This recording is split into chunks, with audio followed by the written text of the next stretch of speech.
বিয়ের পরে প্রতিটা মেয়ে যেমন একটা সংসার চায়, আমি ঠিক তেমনই একটা সংসার পেয়েছি। মানে এই সংসারটা একান্তই আমার। এখানে আমাকে বলার মতো কেউ নেই, দেখার মতো কেউ নেই। এটা একান্তই আমার সংসার। তো হাই এভরিওয়ান, গুড মর্নিং। কেমন আছো তোমরা সবাই? আশা করি সবাই অনেক ভালো আছো। তোমাদের আশীর্বাদে এবং ভালোবাসায় আমরাও ভালো আছি। তোমরা তো দেখতেই পেলে, ছেলে আমার অনেক বড় হয়ে গেছে, কাজ শিখে গেছে। ওটা হচ্ছে গতকালের দুপুরবেলার ভিডিও। আমি সাইকেল পরিষ্কার করার জন্য সাইকেলটা বের করেছি, তো ছেলে বললো মা আমি পরিষ্কার করব। তো ছেলে একটুখানি পরিষ্কার করলো, আমি একটু ভিডিও ক্লিপ নিয়ে নিলাম। তারপরে আসলাম, এটা হচ্ছে পরের দিনের সকালের ভিডিও। আমি আগে সুন্দর করে ঘরটা গুছিয়ে নিলাম, বিছানাটা ঝাড় দিয়ে নিলাম। এবার আমি বাসি ঘরটা ঝাড় দিয়ে নেব, কারণ মেয়েদেরকে না সকালবেলা অনেক কাজ থাকে। বাসি উঠান, বাসি ঘর, বাসি থালা বাসন সব কিছু ধুতে হয়। আজ না শরীরটা একটু খারাপ, কিন্তু তারপরেও সকালের কাজগুলো তো আমাকে করতে হবে। কারণ এই যে প্রথমেই বললাম, এটা আমার একান্তই আমার সংসার। আমি যেটা করব না সেটা সেভাবেই পড়ে থাকবে। কিন্তু আমি যদি কাজ না করে শুয়েও থাকি, আমাকে এখানে বলার মতো কেউ নেই, এটা কেন করোনি, ওটা কেন করোনি। তাও তো নিজের একটা দায়িত্ব আছে। বড়মশাই কাজে চলে গেছে, ভাত রান্না করতে হবে, ছেলের স্কুল আছে, তার জন্য আমি ধীরে ধীরে কাজগুলো সেরে নিচ্ছি।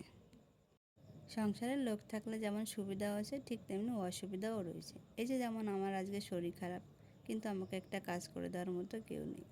যদি আজ কেউ থাকতো তাহলে সে কিছু না একটা কাজ তো করতো, ভালোবেসে করুক বা রাগ হয়ে করুক, ঠিক একটা কাজ করতো। তো দেখো, আমি সকালে ওই যে ঘরটা সুন্দর করে পরিষ্কার করে ঝাড় দিয়ে চলে আসলাম বাইরে। বাইরে উঠানটা একটু ঝাড় দিয়ে নিলাম। এদিকে ছেলে আমার ভিডিও করে দিচ্ছে। ছেলেকে বলার পরে ও ক্যামেরাটা অন করলো। কিছু সময় করে দেয়, কিছু সময় করে দেয় না। তো সকালে তো বাসি ঘর উঠান ঝাড় দিতে হয়, সামনেটা সিঁড়িটা মুছতে হয়, এগুলো করে নিতে হয়। তারপর আমি চলে গেলাম সোজা রান্নাঘরে। রান্নাঘরে দেখো, উনুনটা না খুব ভালো করে একটু লেপতে হবে, কিন্তু শরীরটা খারাপ জন্য আর ঠিকঠাক করে লেপাও হচ্ছে না। যা হোক, উপর দিয়ে একটু সুন্দর উপর দিয়ে একটু মুছে নিলাম, মানে একটু লেপে নিলাম। কারণ এই উনুনে তো আর রান্না করা যাবে না, যেহেতু না লেপে রান্না করা যাবে না, তাই আমি অল্প একটুখানি সামনে দিয়ে একটু লেপে নিলাম। লেপে তারপর রান্না করতে হবে। আর রাত্রেবেলা দেখো থালা বাসন ছিল, সেগুলো কলপারে নিয়ে আসলাম। ট্যাপ কলে এখনও জল দেয়নি, তার জন্য এখন একটু কষ্ট হবে চাপ কল দেওয়া। এগুলো আমাকে ধুতে হবে, কারণ জল দেবো অনেক পরে। এত লেট করতে গেলে হয়তো বা আমার ছেলের স্কুলে দেরি হয়ে যাবে, তার জন্য আমি এই চাপ কল দিয়ে এই থালা বাসন ধুয়ে নিলাম। এগুলো ধুয়ে তারপর যাব রান্নার কাজে। ওইদিকে ছেলে দেখো ঘুম দিয়ে উঠে এদিক ওদিক ঘোরাফেরা করছে, কারণ আমি যখন রান্না করতে যাব তখন ওকে নিয়ে যাব রান্নাঘরে, বলবো যে আমার পাশে বসে পড়ো। কারণ আমি না নিয়ে বসলে না ও পড়তে চায় না, এদিক ওদিক তাকায়, এটা করে ওটা করে, তারপর বলে মা পড়া হয়ে গেছে। তাই আমি সামনে বসে থাকলে ও আবার পড়ে, তার জন্য আর রান্নাঘরে নিয়ে যাবো রে একবারে পড়াতে। আগেই বলেছি যে আমার শরীরটা খারাপ, তার জন্য আমি সব কাজ টাজ করে ফ্রেশ হয়ে চলে আসলাম এই যে মেডিসিন নিতে। এটা খেয়ে তারপর যাব অন্য কাজে। শাশুড়ি যখন থাকে না, তখন যখন এটা পড়তে বলে, সেটা করতে বলে, এই নিয়ম সেই নিয়ম পালন করতে বলে, তখন না খুব খারাপ লাগে সবারই, যে এটা কেন বলছে, ওটা কেন বলছে। কিন্তু শাশুড়ি যখন থাকে না, তখন দেখবে ওই নিয়মগুলো না করলে তোমার আর ভালো লাগবে না। মনে হবে যে না, এটা না করে কি করে থাকি, এটাকে তোমাকে করতেই হবে। এটা না অভ্যাসও হয়ে যায় মানুষের। তাই যখন শাশুড়ি থাকে তখন বিরক্ত লাগে, কিন্তু শাশুড়ি মা যখন চলে যায়, তখন শাশুড়ি মার ওই কাজগুলো না করলে আর ভালো লাগে না। এটা হচ্ছে গিয়ে মেয়েদের একটা জীবনের অধ্যায়। তখন মনে হয় যে না, শাশুড়ি কেন এত নিয়মকানুন করাচ্ছে। কিন্তু পরে যখন তোমার নিজের একটা সংসার হয়ে যাবে, তখন দেখবে যে এই কাজগুলো না করলে তোমার আর ভালো লাগছে না। তারপর যখন আমি চলে আসলাম রান্নাঘরে, রান্নাঘরে তো সব কিছু ওই যে গুছিয়ে রাখলাম। তারপর দেখলাম যে এখানে কলে জল দিয়েছে, তো জলটা একটু ধরে নিলাম। এদিকে দেখো ছেলের জন্য করেছি স্কুলের টিফিন, আর এই জায়গায় মাছ দিয়ে ঝোল করেছি, আর এখানে পাট শাক দিয়ে তরকারি করেছি। আমি তরকারি খাবো না, তাই বড় মশাইয়ের জন্য করেছি। এদিকে ছেলে স্কুলে যাবে, ছেলেকে আপেল পেয়ারা দিলাম ফল, আর রুটি আর ডিম নেবে বলছে আজকে টিফিনে, সেটাই করে দিলাম। ছেলে এদিকে রেডি হয়ে বসে আছে। আমার ভাই আজকে দিতে যাবে ছেলেকে স্কুলে। এই দেখো ছেলেকে খাইয়ে স্নান করে খাইয়ে দিলাম, ছেলে স্কুলে চলে গেল। এখন আমি নিলিবিলি কাজ করতে পারবো, ছেলেকে নিয়ে চলে গেল। তারপর বড়মশাই বাড়িতে আসলো, বড়মশাই খেয়ে চলে গেল। এখন আমি লেগে পড়লাম আমার কাজে। ছেলে যখন বাড়িতে থাকে তখন না এটা করে ওটা করে, তখন কাজের খুব হয়, ঝামেলা হয়ে যায়। এখন স্কুল চলে গেছে, এখন না মনটা খারাপ, আমি যেতে পারছি না ছেলেকে নিয়ে স্কুলে। রোজই আমি যাই, কিন্তু আমার শরীরটা খারাপ, তাই ভাই ওকে দিয়ে এসছে এবং পরে গিয়ে নিয়ে আসবে। তো ছেলেকে তো স্কুলে পাঠিয়ে দিলাম, এবার আমি জামা কাপড়গুলো সুন্দর করে ধুয়ে নিচ্ছি। মনটা রয়েছে ছেলের দিকে পড়ে, যে স্কুলে গিয়ে কি করবে না করবে। আগে পরে ও একা একা গিয়েছে, কিন্তু তারপরেও মনটা খারাপ যে কি করবে না করবে।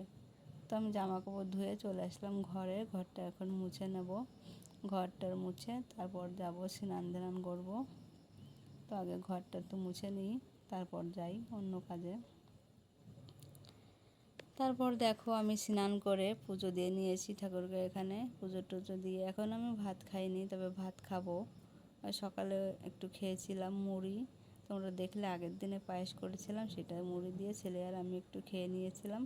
তার জন্য খিদে পাইনি, তার জন্য একবারে স্নান টান করে পুজো দিয়ে এখন আমি খাবো ভাত। ভাতটা না খেতে ইচ্ছা করে না, তাও আমাকে জোর করে খেতে হবে, কারণ আমাকে তো তাড়াতাড়ি সুস্থ হতে হবে, ছেলেকে নিয়ে স্কুলে যেতে হবে। ভাই আর কদিন নিয়ে যাবে, ভাই হয়তো বা দুদিন গিয়ে তারপর বলবে যে আমি আর যেতে পারবো না, তাই আমাকেই যেতে হবে। তার জন্য আমি এখানে একটু ভাত খাওয়ার চেষ্টা করছি, একটু সুস্থ হওয়ার চেষ্টা করছি, ভগবানের কাছে প্রে করে যেন তাড়াতাড়ি সুস্থ হয়ে যাই। ছেলে স্কুল থেকে একটু পরেই আবার চলে আসবে, ভাই ওকে যাবে আনতে। তারপর দেখো এটা হচ্ছে গিয়ে সন্ধ্যাবেলার ভিডিও। সারাদিনে কিছুই তেমন করিনি, শুয়েই ছিলাম। আর এদিকে সন্ধ্যাটা আমি ঠাকুরকে দেখিয়ে নিলাম, আর সারা ঘরে আমি প্রত্যেক দিন সন্ধ্যাবেলা এরকম ধূপ ধুনো দিয়ে দিই। তো সন্ধ্যা লাগানোর পর আজকে আমাদের এখানে ছিল হাটবার, বড়মশাই বাজার করে চলে এসছে। তো কী কী বাজার করছে সেটা আমি তোমাদেরকে এখন দেখাচ্ছি। তো ভিডিওটা কেমন লাগলো সেটা তোমরা জানিও, ভালো লাগলে কমেন্ট করে জানিও, খারাপ লাগলে কমেন্ট করে জানিও, কারণ তোমাদের একটি কমেন্ট আমাকে আরও উৎসাহ করবে ভিডিও বানানোর জন্য। তো বড়মশাই এখানে বাজার নিয়ে এসছে, তা আমি সেগুলো ব্যাগ থেকে এক করে বের করে ফ্রিজে রাখবো, কারণ এগুলো তো আবার খারাপ হয়ে যাবে গুছিয়ে না রাখলে। তার জন্য এই বাজারটাকে গুছিয়ে নিয়ে তারপর রাত্রে রান্না টান্নার কাজে চলে যাব। ছেলে এদিকে বলছে মা বাবাকে কি বাজারে এনেছে তুমি দেখো, আমি ভিডিও করে দিই। ছেলের না আজকে না খুব একটা ভালো মতি গতি হয়েছে আমাকে ভিডিও করে দেওয়ার জন্য, জানি না অন্যদিন দেয় না, কিন্তু আজকে দিয়েছে। তো তোমরা সবাই ভালো থেকো, সুস্থ থেকো, আর সাবধানে থেকো, আর ভগবানের কাছে প্রে করো যেন আমি তাড়াতাড়ি সুস্থ হয়ে যাই, কারণ আমার সংসারে না আমি ছাড়া কেউ নেই। আমি যদি অসুস্থ হয়ে থাকি তাহলে বরেরও কষ্ট হয়ে যায় আর ছেলেরও কষ্ট হয়ে যায়, কারণ বড়মশাইয়েরও অনেক কাজ করতে হয়। এদিকে বর দেখো কত বড় একটা তরমুজ নিয়ে এসেছিলো। তো তোমরা সবাই ভালো থেকো, বাই।